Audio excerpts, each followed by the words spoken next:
Hi, and welcome to Mediation Works. I'm Sharon Sutherland. I'm here with my colleague, Wendy Lakusta, and our special guest, Brenda Hooper, who's going to talk to us as part of our series about family matters and family conflict resolution. She's going to discuss step and blended families. And so, Brenda, I want to just turn to you right immediately and kind of start with maybe definitional stuff, because we use the term step, we use blended. Yeah. Do you want to just tell us what we're talking about? Sure, absolutely. So in terms of the social science, the clinical sense of step and blended families, I mean, people use that interchangeably, and yet what it means is a step family is when two adults come together and they have kids from previous relationships, whereas a blended family is when that step family, that couple in that step family, have a biological child of their own. So then what happens is that biological child blends the family. There's that connection with every one of the family members. Okay. So is it important then to kind of make a distinction between those when you're thinking about the conflicts and things that come up?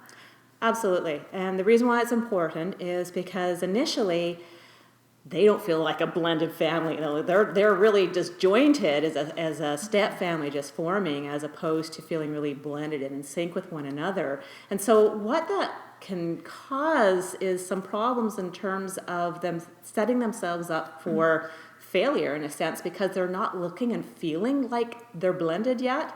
And so then they get unrealistic ideas of what they should look like and feel like in terms of a family.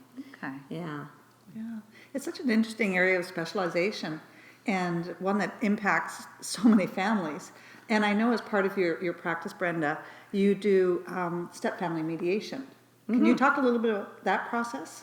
What that looks like? Yeah, so stepfamily mediation, it's really interesting work. So as a mediator, I facilitate the couple's discussion. So I always initially start out with just the couple as opposed to the entire family. Okay. So the couple has to get onto the same page. They have to try and figure out what's working and not working, and how do we get into sync more with ourselves as a couple and as well as for our family.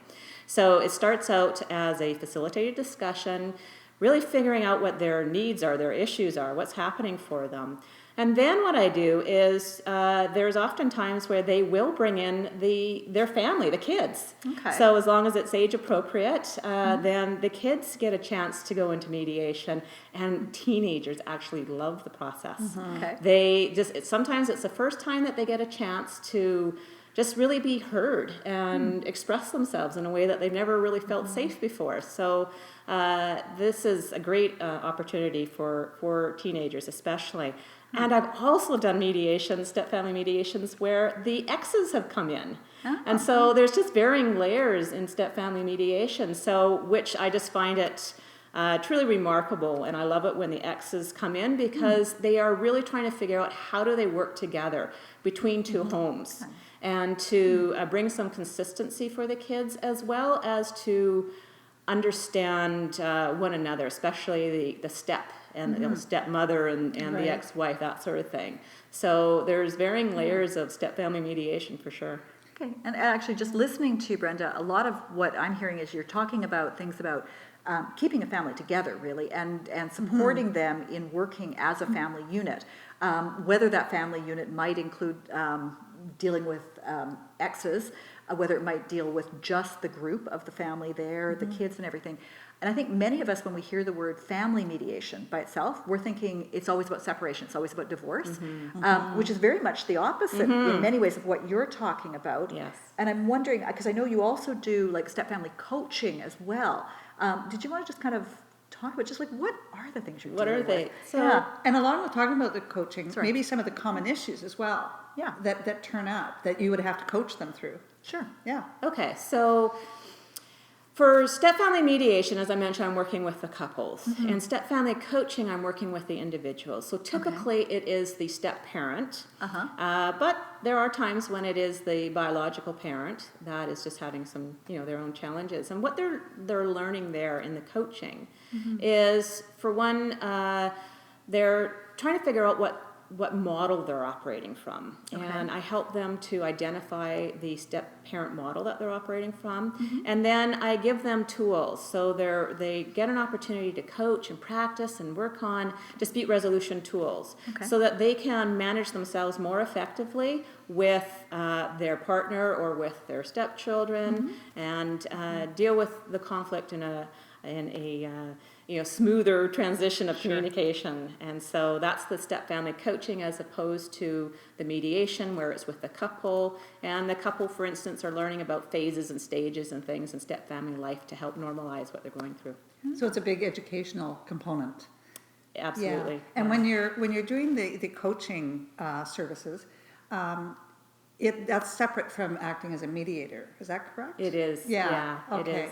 So they will often come for mediation, and then they realize, there's just some things that they want to tweak on their own and get a better understanding of themselves. And so Right. they'll ask for some coaching, but I do keep it very separate. I'm not coaching during mediation. So if Sharon or myself or another family mediator were to, or I don't actually call myself a family mediator anymore, but we're providing family mediation services, we could bring you in as sort of part of the team, the way you'd bring in a financial planner or something. We could bring a family coach in if I identify that there's specifically step or blended family issues. Absolutely. Yeah, Yes, as okay. it's just like bringing in a professional, whether it's a financial advisor or a lawyer or whoever into the mediation, bringing in a step family professional when they sense that, okay, is this a step family issue, and do they just need more information to help them through that process? Right. That's really interesting, because it is one of the questions I have always when we're dealing with somebody with such a specialized practice, is just how do people find out that it even exists, that practice, and how do they access that resource? So, I'm on the mediation roster, so I do mention that in Yeah. terms of the specialization. Right. But there aren't a lot of us out there, and it's a matter of digging and getting this information out, which is great that you're doing this. So there's other areas that they can go to. There's resources of tons of books. Back when I became a stepmother, there was hardly anything. Right. So there's so much written now on the subject. There's social media out there that I do caution people, though, in terms of social media, because some of those things like Facebook is more of a venting area as opposed to a moving forward action piece. Okay. But there's and then just word of mouth and getting out there. I'm involved in various organizations. I have there's a symposium coming up June 19th and 20th this year, 2015, in Victoria, as the first Canadian National Symposium for Step Families. Wow. So that's coming out. Okay. That's And interesting. then there's also resources on my site as well. Yeah. So, So Brenda, I know a lot of dispute resolution professionals out there are probably watching this and thinking, wow, I didn't know that I could bring in somebody with that specialty, right? Absolutely. And so maybe that would help them to identify the kinds of issues that you work with step and blended families, so that they can maybe identify why they would need or could use your help.